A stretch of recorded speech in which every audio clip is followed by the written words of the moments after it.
understand this because some people think that this is a second planet or this is a second planet. And really what it is whatever's causing this huge halo around the sun, which is a 24/7 thing, you just see it some days better than others, is that you get this reflection going off to the sides, this very strong light. I know for a fact these aren't planetary. These are a light effect, an optics effect of some kind. So I just wanted to reassure everybody that what we're seeing here, well, I don't know if it reassures you or not, but it's a huge halo around the sun, which is getting bigger, which is disturbing, but not disturbing is that these aren't planets. Yeah, and so let me stop on that one right there. So here's what I find unusual about this picture, Steve. If this was indeed a sundog, the sundog should be refracting at the exact same degree on both sides. That one's not. Right, this is slightly different, maybe 5 degrees different. Yeah. And sometimes when we see this halo, we'll see a really bright one coming out of the top too, but not in this particular photograph. So what I'm saying that in a normal light refraction case, which that's what they tell us, that these are ice crystals that are forming the halo, and then what you're getting is merely the light refracting through the ice crystals. All right, I can buy that, and we know that sundogs typically show 20% above the horizon. The one on the left shows that. I can't explain what you'd have the 6-degree difference on the right. Light doesn't work that way. You see what I'm saying? I do see what you're saying. I'm just listening politely. So I don't know. This one, I wanted to come back to this one again. That's our mothership. Yeah, and I know this is from this is almost a month ago, but I was looking through some old photographs, and I just had to bring this back up again. Look at this. That's our mothership. Listen, I'm convinced that whatever this, whether I think it's intelligent design, I think they're here. What the purpose is, I don't know. Now, people can say, okay, it could be a droplet of water in which you're seeing the light from the resort off to the right that would then hit the light, the water droplet, and produce this effect. Get it? But if that would be the case, wouldn't we see the consistency of the light refraction in its color on the foregoing object? I'm down. I mean, listen, that's what we're here. I don't have a problem in trying to debunk my own work or something that's sitting in. Listen, we had someone send in some pictures, and when you looked at it, it looked wow, but when you did the analysis, you could reason it out. Yeah. I don't see that. Like I said, this could be a droplet of water, but I don't think so. That to me is our little friend that seems to be, which is another lens flare, according to some, according to Secchi.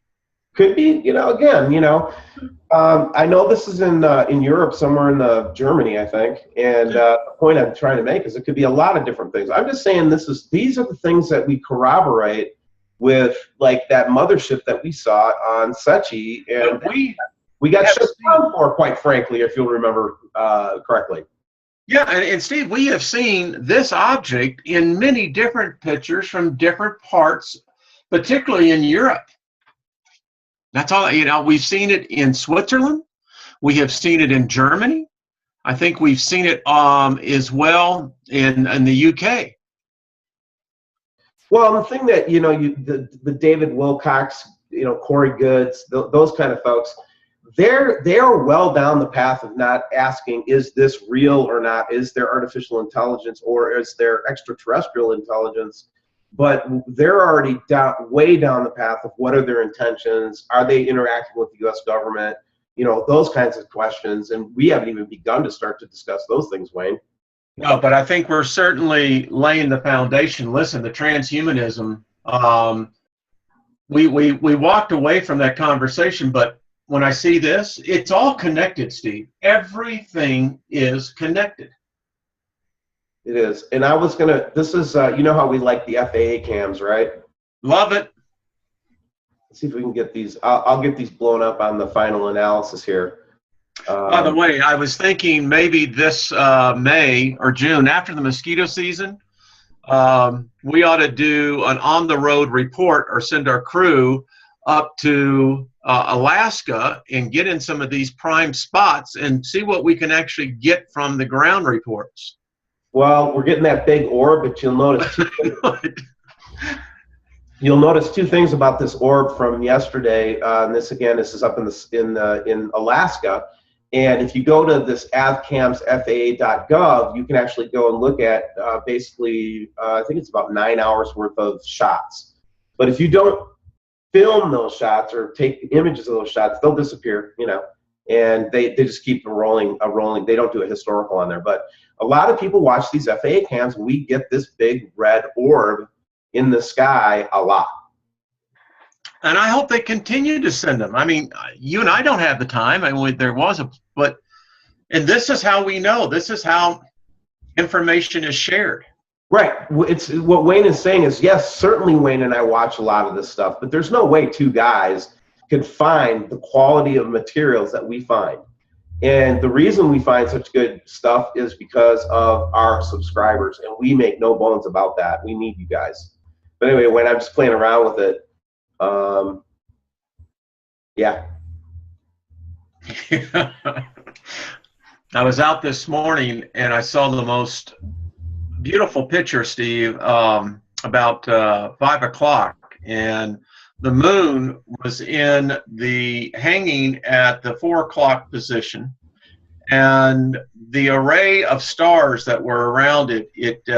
By the way, anyone that goes out, and if you get a really clear night and look, Steve, the stars are just brilliant. Well, and again, who can forget about good old Venus, right? Oh yeah.